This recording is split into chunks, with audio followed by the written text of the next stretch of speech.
I'm Christine Weiser. I'm the publisher for Tech and Learning, and super happy to have everybody here today.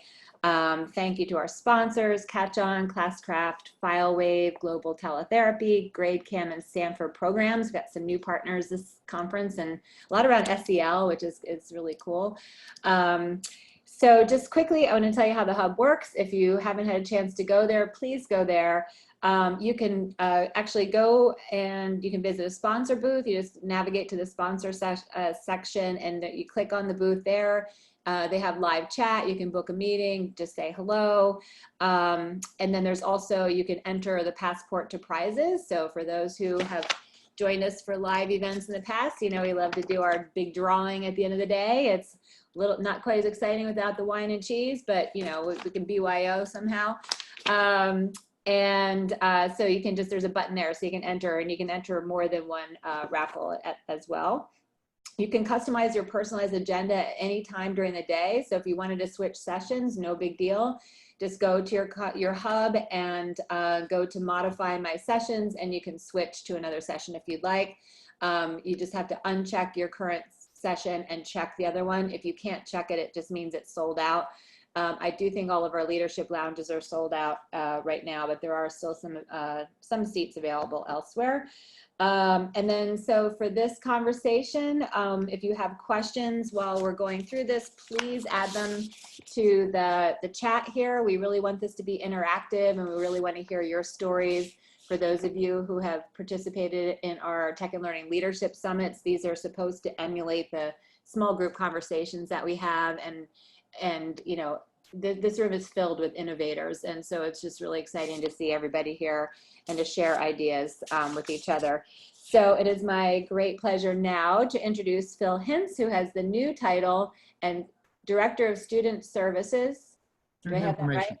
Okay, student information, thank you. At Barrington School District 220, Phil's a dear friend of ours and advisor, and so we're very happy to have him today. And so without further ado, I will turn it over to Phil. Hello, everyone. Hello, everyone. Well, as Christine said, this session is on redefining learning spaces, and I'm going to share my screen here in a minute, but I do want this to be a participatory session here because while I'm going to share some ideas and some talking points, the reality is none of us have all the answers. And the reason we're here today is to look for those answers and to look for people, strategies and ideas, and we really want to foster the conversation. So that's what this whole session, the next 45 minutes at least, is going to be about conversation and talking about what works and what doesn't work, and what you've seen work in the last 3 months and what you are planning to fix in the next 3 months to get ready for next school year. So I really would appreciate your questions in the chat, as well as I'm going to open it up so that you guys can communicate and talk very much like a normal Zoom session, if you will. Can you imagine we're calling that normal these days? But at any rate, we really want to make it a conversation as opposed to me just talking at you. I don't want to do that, but I'm going to share some slides, and we're going to dive into that and dive into conversations. So let's get started, and let me share my screen. Boom. Wow, there's my screen. How about it? Can everybody see my screen okay? Yes, we can, Phil. Awesome, great. I'm gonna put it in presentation mode. So there we go. You've already seen that. Our session today is on redefining learning spaces. There's my Twitter handle if you want to reach out to me. Obviously, please tweet anything you learned today on TL Tech Live. So 6 months ago, before all this chaos happened, or it was about to be unleashed, we were talking about redefining learning spaces. We were actually talking about that. And some of the things that I actually present at a number of conferences, including ISTE, on this whole idea of rethinking teaching and learning and space creation in particularly libraries, redefining library spaces, but also redefining classroom spaces, and really any real estate that you have in your school building. It's time we rethink how we can use that. Every square inch is worth doing something with and utilizing to reach our students, to ultimately reach our students and engage them in the best way for each individual. And so some of the things we've done in the past is redefine STEM labs, redefine our libraries to include a STEM lab or to include a maker space, TED Talk spacing areas, collaboration nook. You kind of see some of the pictures of one of our libraries that we redesigned here.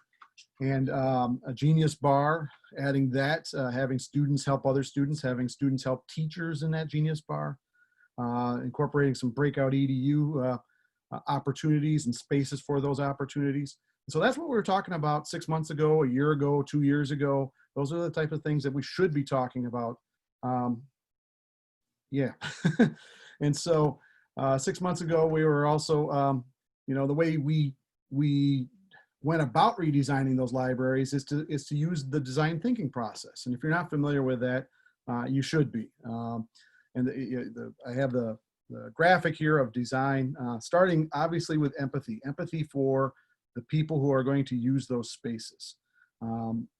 Empathy for the students and the teachers. And you start there and you come up with some ideas on how could you improve those areas to maximize potential, maximize engagement, maximize learning.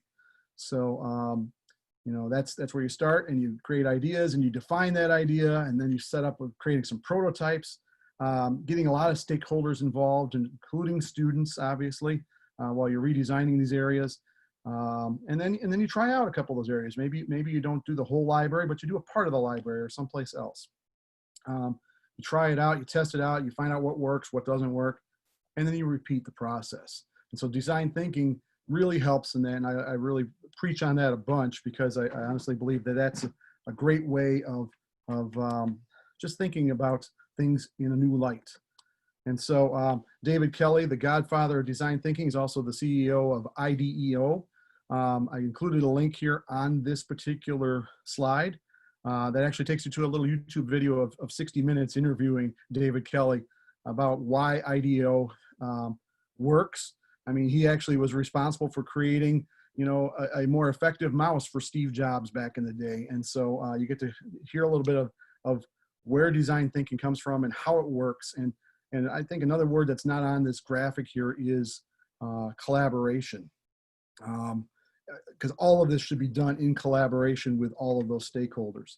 And so go ahead and check out that video when you get a chance. You'll all be getting these slides. The other thing that as we did our research and we started redesigning our libraries, we looked at design thinking for educators. And there's actually a website called designthinkingforeducators.com. And so I included that here as well. It's getting teachers and not only involved in the redesigning of their classroom and helping them to not be that sage on the stage anymore, but the guide on the side, and really being a facilitator of students' learning and their learning journey. And so I included that link here as well. That's what we were talking about way back when. I still think we should be talking about that. But for now, for the past 2 months, we've been thinking about this. We've been talking about this. We've been talking about e-learning versus remote learning versus virtual learning, and maybe a combination in all of those things. And obviously, Dr. Abshire and Dr. Hardy did a great job in the previous session on talking about blended learning and all of these things together. And so they set me up really well for this this presentation. As at my former district, we were one of the first districts to do e-learning in the state of Illinois. And the state of Illinois decided to do a pilot about 4 years ago for e-learning. And we were selected one of 3 districts in the entire state of Illinois to be selected. We were the only K-8 district that were selected. And so we were set out to start thinking about e-learning and being able to replace some snow days here in Illinois with some actual learning, and not have to make up those snow days at the end of the year when kids are already kind of checked out for the summer. So we were already thinking about e-learning 4 years ago. We developed plans for that, put them in place. Took 2 years before we actually had a bad enough weather day to actually put it in place. So 2 years ago, we finally had our first e-learning day, and last year we had a couple of them because we had a really cold snap come through, and our teachers did really well with it. But planning for e-learning for 1 or 2 days here and there is nothing, nothing compared to what we've had to experience these last couple of months. But it did set the stage. And so I think it's valuable to have an e-learning plan. And now we have no choice, really. We have to have a plan. And we talked about that in the last session, how much important it is to have a plan. And so you can call it e-learning, you can call it remote learning, virtual learning. That's a combination of what we're doing right now. We're doing virtual learning. So, and when you think of remote learning, and as we were working with our teachers to talk about e-learning and think about e-learning, we wanted them to think outside the box. We said, hey, if it involves math or science, making cookies at home is a great way to employ math and science skills. You're mixing formulas, you're doing math to measurements of different ingredients of a chocolate chip cookie. And so we wanted our teachers to think outside the box in that way and try to use that other environment, the environment of the home, as a flexible learning environment. And so I really think that's what we need to be doing more and more in remote learning and in virtual learning, is the opportunity to take advantage of those spaces that you're in now that are not just the typical classroom spaces. For example, the PE teachers, they were working with kids to shovel snow. That was a way of thinking outside the box again. And so those are the type of things that we need to be thinking about, both in the past and now. So as I did my research for today's session, because people are just putting these ideas together, and as I've done my research, IDEO, as I mentioned before, they actually put together a challenge called Reimagine Learning Challenge, and ISTE's a part of that. They're in partnership with it. TED Ed, ThingLink, Teachers Guild, and so on are thinking about that. And they actually have a challenge out there, and they just closed the challenge, and they're going to be posting all of their ideas of what people have been thinking about for the last couple of months. But what they said there, we feel this reality daily at IDEO. We're trying best we can to share advice, and that's what I think is a great resource here. First graders seeking some post-lunch playtime. Our Teachers Guild, sign up for the Learning Studio and are conversing daily with students and educators to make more equitable and resilient learning systems for the future. So all of these icons that are on the page, you can click on, and it'll take you to openido.com and see some of these great ideas that people are thinking. It's like a think tank, basically. So with that thought, we've had to kind of create a new definition of learning spaces. I showed you how we were redefining learning spaces in the past, but now we're thinking about the new definition and what a learning space looks like. And I grabbed this picture from an article that actually came out yesterday on Apple News. I saw this is a classroom in Germany, and they're measuring how far they can have the social distance between their students and preparing their classrooms for the return of possibly doing what they've always done, but in a new way with a new definition. I'm going to pause for a moment and see if there's any questions. So does anybody have any questions right now? I'm trying to see if I can see the chat too, because I'm in full screen here. Yeah, so no questions yet, Phil, but certainly would love to know what people are thinking about. I mean, in terms of learning spaces, got some friends in the room here we could call on if need be. I see Lisa Nielsen's here. I don't know if you want to share. Karen Fuller just joined. But would anybody like to talk a little bit about what you guys are doing? And Lisa, if you could introduce yourself. Sure. I'm Lisa Nielsen, New York City Department of Education. And I was just thinking, as Phil was talking, that the real learning space for everyone is yourself. Like, we are the learning space wherever we are, whether we're at home, whether we're doing something online, whether we're in a physical space or a virtual space. That is the learning space, and we have to, I think, stop thinking of anything physical when we think of learning. So that was kind of one of the big takeaways as you were speaking, Phil. And the other thing is, we really have to stop, or I think get away from the idea that a learning space happens with people all in the same place. like people all in an online community or all physically together, because, and I know many people have talked about this today, but I definitely see a future where there are some teachers who are working remotely with students who are there physically, with students who are also working remotely, and they're, you know, it's just going, it can be a whole mix up of things. And I think Cheryl said that before, or one of the earlier presenters, that it's just kind of all mashed up and mixed together. And that's what learning can and should look like. And now all these sessions are blending together in my mind, but yeah. I don't remember if you said it or who said it. But the other thing is, you know, we do, I think it was Cheryl who said this, or Tracy in the previous session, but we do have to really consider that we might have teachers with compromised systems and conditions that we don't even know about, and we can't discriminate against them and tell them that they must show up in a physical place. We have to figure out ways that they can deliver instruction and learning in spaces that, you know, once you're virtual, you're anywhere. You're in a classroom, you're in homes, you're everywhere. So those are just some of the takeaways I had from your talk, and thank you for your ideas.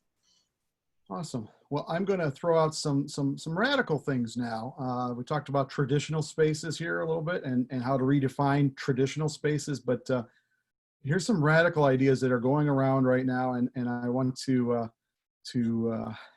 highlight some of those ideas. So, you know, does your new definition, that's my question to you right now, does your new definition include this? And what is this? This next video I'm going to show you, it's a 2-minute video. And this will definitely spark some questions, I believe.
So yeah, that's what's happening in China, and those are some things that we need to think about. I know, you know, our facilities managers at different districts are thinking about, you know, obviously increasing their budget to include all these cleanliness apparatuses, if you will, apparati, and so you know, that's a huge hit to the budget, and I'm not so sure that the care budget or a care grant that's out there covers some of those things, but being able to take temperatures at the door. I thought it was interesting with the facial masks being dropped off, and of course getting a different facial mask as soon as you walk in the classroom, and with the cost of that, of just being able to outfit all of our students, all of our little ones like that.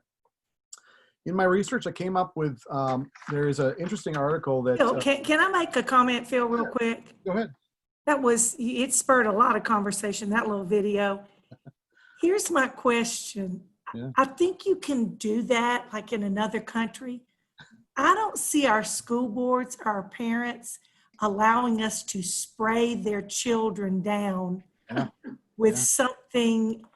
I mean, some parents don't even want, not raising a flag here, but some parents don't even want their kids to be vaccinated. Right. So, I know. I don't even know how this is going to work. Yeah. But I can't wait to hear some more from you about the spaces, because I used to teach kindergarten. I don't know how you keep 5-year-olds away from each other. Sure. Unless you put hula hoops around them, and I saw that, and I bet you they pop out of those and go over to their friend. Yeah, anyway, hula hoops. what a brilliant presentation you're making. Well, hula hoops or inner tubes I saw the other day as well. But I have a link here. It's planning for the post-COVID era return to campus, and there's an article I read. And I'm just going to read a couple of the lines from it because I think it's important. It says, "We view this crisis as a catalyst for change. Schools won't return to the status quo. Everything from building design and curriculum to operations and maintenance may need to adapt to the new normal. We need to consider the potential for a rolling occupancy on campus. To support a rolling occupancy, we'll need to create strategies to de-densify existing spaces, rethink underutilized space, and incorporate structures to support hybrid setups for digital and physical use. Similar questions and strategies are happening in the workplace as organizations and office building developers address the study of safely returning employees and tenants to the office. The same strategies of de-densifying workstations could be applied to classrooms, labs, and staff and faculty offices." Last part of this article says, "In fact, schools should be rethinking how they use their spaces anyway. While space use may have been formally defined for specific purposes, there may now be opportunities to maximize the use of previously underutilized space in brand new ways.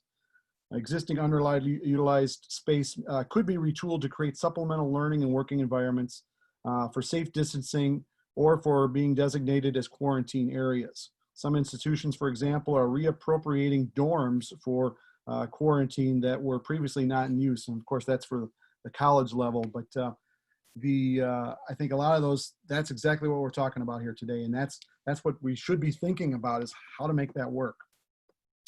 So you probably have all seen this already, the CDC guidelines for reopening. It says source CDC government, but I tried to actually find this graphic and I didn't find it on their site, but a lot of the same points are right there. Wearing masks if they're over the age of 2. And just as you mentioned, Cheryl, with kindergartens, I can't imagine a kindergarten class all keeping their masks on for 8 hours a day, or if it's a half kindergarten day even, I don't think they can do it. But no sharing of supplies and items, and clean and disinfect frequently.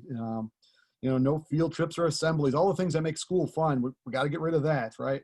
No same children stay with the same staff all day, no switching groups or teachers, stagger student arrival and departure times to limit crowds of kids. Although in this Chinese video you saw they weren't keeping social distancing there, but as they were lining up. And if possible, daily health and temperature checks, and obviously one-way routes and hallways, tapes on sidewalks. We already see that in our stores and everything. So they're trying to employ a lot of those in schools. And I don't know about you, but those all sound great on paper, but making it happen is going to be the biggest experiment we've ever seen, I think. So how do we plan?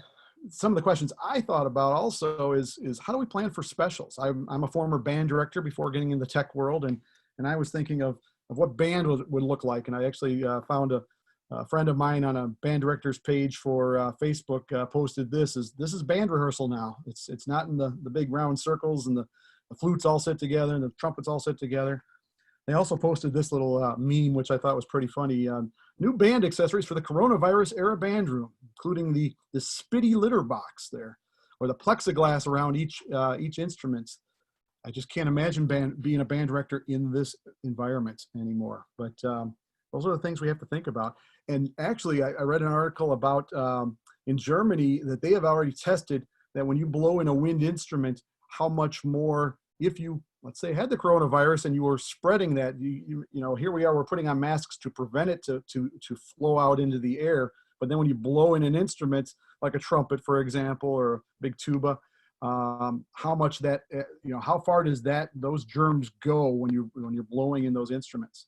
So how do we plan for specials? Another, you know, obviously specials, the PE, and sports, you know, the NFL or the NBA, and everybody's thinking about, you know, how do we do these things without an audience, you know, and how do we keep separation? Like imagine soccer, this picture of soccer there, and okay, you're trying to play defense, and you're usually right up on a person trying to get the ball from them or whatever, and now you can't quite do that anymore. So how does that sport work even anymore? Are we redefining rules of sports because of this? And then I had to post this picture because I was thinking about transportation as we get kids even to school and to and from school and to the different things. One of our elementary art teachers recently painted this oil painting. I actually got it accepted in a couple of galleries here. And it's the, I had to put the little line there, students on the bus wear masks, masks, masks, because that's what he did. He put the masks on the children there. And he also, if you really look at it and look deeper, you can actually see he purposely separated the kids alternating seats on this. And of course, he's an elementary art teacher, so he wants to make it look elementary. And I thought that was interesting. I asked him, hey, can I put this in my presentation? Because it presents a point. You know, how do we present kids or, you know, transport kids to the learning spaces to begin with? So before I go into this new tool that I want to show with you, I just want to see if there's any other questions right now. So I saw a couple comments here from Christy Novak was saying there is still a lot of concern from staff regarding safety and dealing with younger children in learning spaces. I personally think that that video shows compliance that I can't imagine is manageable. And then Judy asked the question, has there been enough time to evaluate the ways that other schools have reopened with these, you know, minimizing risk? So, you know, not that Phil, you have all the answers here, but maybe we kind of throw those questions out to see if anybody else on the call has found any research or anything like that as in terms of, I think what the CDC is recommending. I've got to turn my camera back on, sorry about that. So did anybody on the call have ideas to share about how you're addressing some of these concerns, or if you're gathering data? I know Cheryl had somebody from Canada in the last presentation, and they're, you know, reopening right now as we speak. So it's neat to hear that they've already thought about some of these things. I don't know if that person's still in the room or not, but yeah. And I see Carl Johnson, mentioning, face covering is just one small piece of this. So the number of moving parts on this is just kind of overwhelming, but. Well, I have a few more slides I want to share, and then we'll go a little deeper in conversation. Sounds good. So as we're thinking about things, my daughter is actually working for a church, and they actually they're rethinking how they're going to reopen their church and keep social distancing guidance. And they've actually reached out to a company here, and I'm going to share with you that has a new tool to help facilities managers figuring out spacing, so that they can start marking that out in her case, in the church pews, for example, and but even just in any environment. And so I think this is a really good tool. When she was telling me about it, I was like, oh, we need something like that for schools too, you know? And so I posted here, It's facility mapping solutions for COVID-19 recovery. And they actually have the different type of office spaces and the different type of desk sizes and that sort of thing. And what this organization does, as I go on there, is they actually utilize a service that's very much like GPS, except it's for GPS for indoor mapping. And so it's, this could be used for safety environments as well, not just, in COVID times, but for purposes of finding good exits for like fire escapes and that sort of thing. And so they're kind of retooling this tool, if you will, to think about spacing and spacing for classrooms. And they actually have a tool that scans the room and as it is right now, and then says, okay, you can get this many people in based on these many desks and these many chairs and these many books or bookshelves on the wall.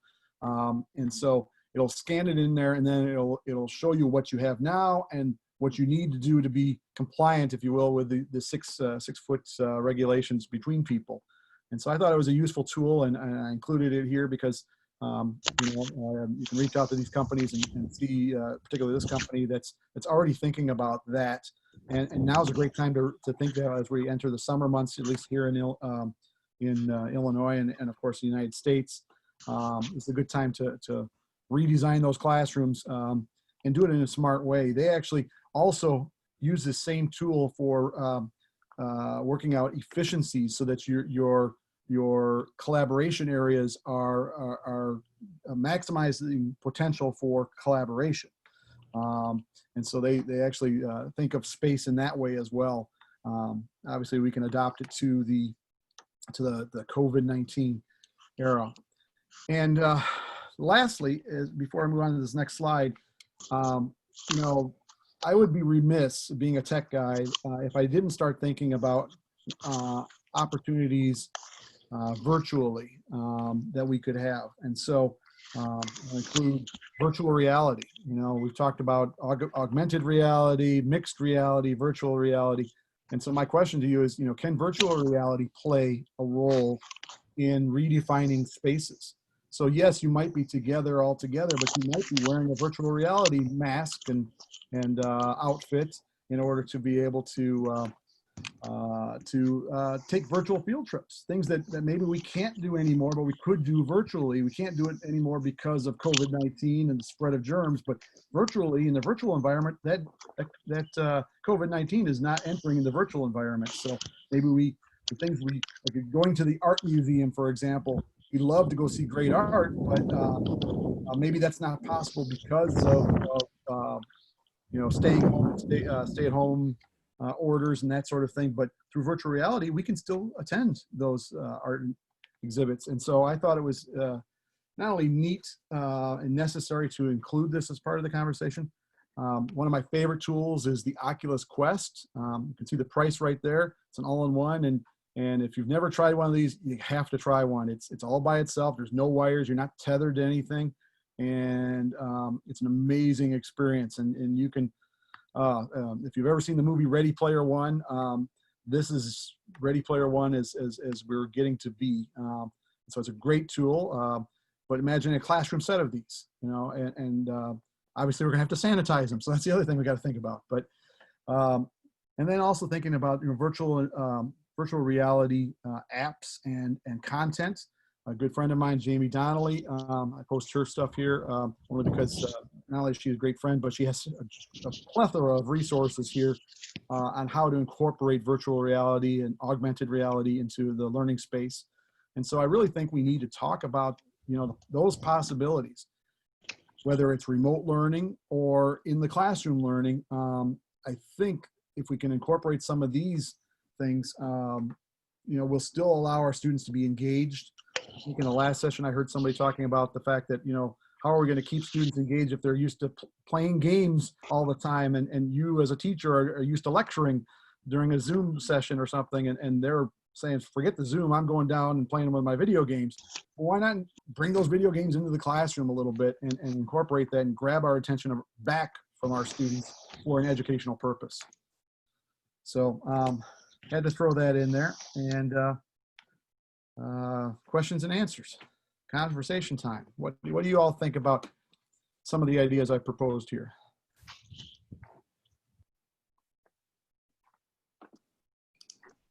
Don't all speak at once, but everybody is welcome to jump in. So I saw something from Shannon about how she can't share the VR devices among students. Yeah, I'd love to hear if anybody else is doing some work with VR. So I think that's an interesting solution. I know John Castellano from Arizona said they actually did their graduations on using VR. So that was kind of interesting. Has anyone else been working with that? So Judy has said something about Lenovo has one, and Kathleen actually said we have those and they're amazing. So Kathleen, you want to maybe share a little bit? Okay. Go ahead. Hi, this is Kathleen. Hello, can you hear me? Yes, Yes, I can hear. I can. Hi Yeah. there. Yes, we have VRs. We purchased them at the beginning of the year for our students and just started using them with the students and bought a bunch more, and then COVID hit. So of course we're not using them now and don't plan to next year until we would be back in full session. But even with just the regular VRs, the face shield for them was a foam type material that we ended up purchasing a plastic shield to cover the foam, let's say, so you could put them on. But, and even then though, the back headband is cloth. So if anyone has any suggestions for those, that would be great. But on the VR note as well, something that I recommended for my teachers, I think, I'm almost 100% certain it was Smithsonian. They were offering free virtual field trips during this time for students. So even without the VR face mask, let's say, there are a number of opportunities to engage students in virtual reality. Yeah, I would have to agree with you on that. It was amazing to see how many services opened up free all of a sudden, and just said, hey, this is how we can help as far as virtual field trips and places like zoos and you name it. I was really impressed, and I know people have been collecting a whole list of those resources. I think Christine's probably got a number of those resources already. Probably done a couple articles on tech and learning with those resources. So definitely, yeah, take advantage of those. And while they're free, and hopefully they'll be free for a long time, because this is the new reality. Hi, I'm shy, but this is Judy. I get a little shy sometimes, but No problem. I don't have a solution for Kathleen, especially if it's foam. I know there's another suggestion was the ViewMaster headsets. Those are really easy to clean. I'm not sure about the Pico, but I know the Lenovo's, the first generation, that was something that they kept in mind in the second generation. They continued that when they created the new set. Those are easier to clean. But I was thinking a really low cost way to allow students to experience VR, whether you're at home, if they're still at home, or at school, is maybe just buy a bulk set of Google Cardboards and distribute those. I mean, you could get those branded with your school too. And there's a plastic ones that you just place your phone on. And so you don't have to use the button. And there's so many free resources when it comes to virtual reality. So YouTube, I'm a disciple of Donnelly, so I follow her a lot. And so yeah, with YouTube, I do a lot with YouTube. I actually use VR for social justice. So I find a lot of YouTube videos that are 360, New York Times. There's a bunch of stuff that has been free before and will continue to still be free. So there's a lot of stuff that you could do also with the Google Tour Creator, creating their own tour. And what's really nice about that tool, I know I'm shy, but I talk a lot, but it is they can record their voice. They do voice annotation, so it's a little bit more personal. And you could also use those for social emotional learning as well. Good point. Good point.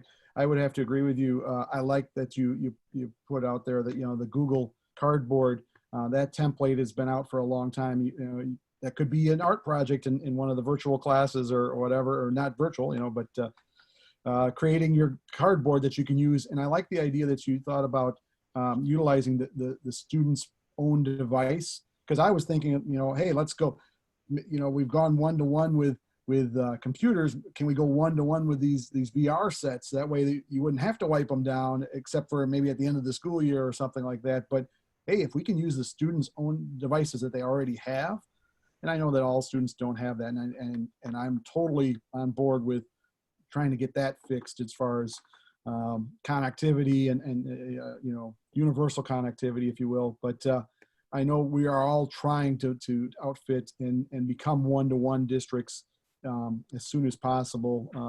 Now that we know that there's definitely a need for it, right? Yeah. So I like how you brought that up, that it's nice because the students already have some devices in many cases. Why not you take advantage of those?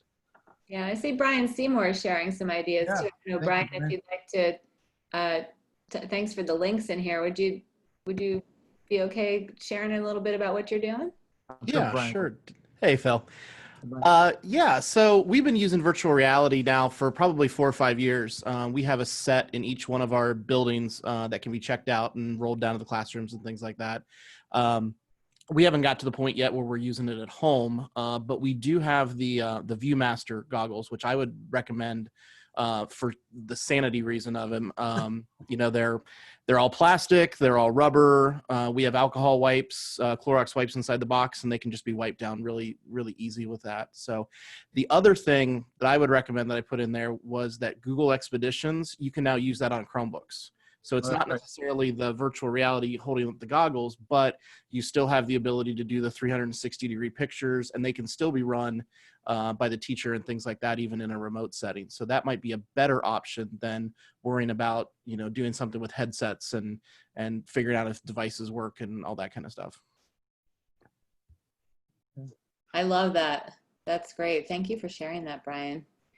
So we only have a couple minutes left. Phil, did you have any sort of closing remarks, or do you want to just keep it open for questions here? Well, I definitely want to keep it open, but I've been scrolling the chat here a little bit, and I like how Lisa had talked about de-densifying in New York City, tough task, and I totally agree. Yes, absolutely. She had to pop off for a school emergency, but yes, they've got to. I mean, I guess that's a big question though, is scaling all of this, right? So obviously, New York City being you know, massive, but you know, scaling the VR headsets, the how do you fund all of this? You know, does that qualify for the CARE funding or any of these other grants that are going around? Any I would thoughts think on so. that? I would think, as Cheryl mentioned in the last session, you know, it's been a kind of a free for all with the CARE stuff, and in some ways. So, you know, but I think that would be a good expense of some money if, you know, if you can do that. Thank you, Brian, for sharing.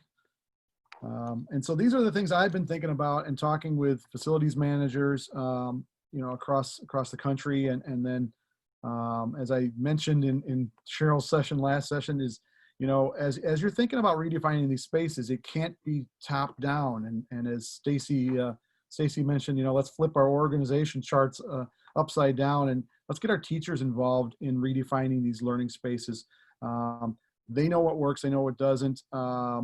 And, you know, this whole idea of rethinking has come to the forefront for all teachers. So those teachers who are used to their desks in a row and so many rows deep and that sort of thing, that have been used to that for so many years, they've had their world turned upside down, and they may not like it, and they may not return back in the classroom, and that's really sad. But at the same time, I would love for them to take part in these conversations, because now they've had to punt in a different way. And I want to know, you know, obviously if you could go back and do this the way you did, the way you've always done it the last 25 years, maybe that would be your choice. But at the same time, I think we realize that is not necessarily the best choice in best interest of our students. So. Well, thank you. Thank you, Phil. Thank you, everybody. So as I said, in between every session, this is a lounge. I'm going to put up a slide so we can all take a 15-minute stretch break. But anybody's welcome to hang on here and chat further with Phil or amongst each other about any other ideas, or you can take a little stretch break here.